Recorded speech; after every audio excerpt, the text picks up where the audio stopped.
and the reason I'm here right now, this is a very, very quick video.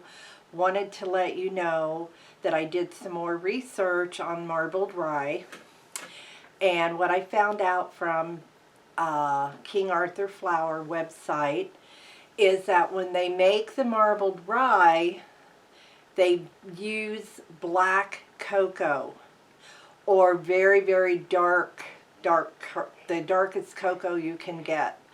Plus, in their recipe, they use pumpernickel rye as well as potato flour.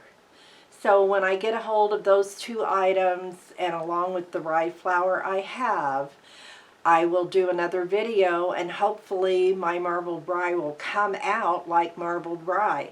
So until next time, guys, take care of yourselves, stay safe, and we'll see you soon. Bye.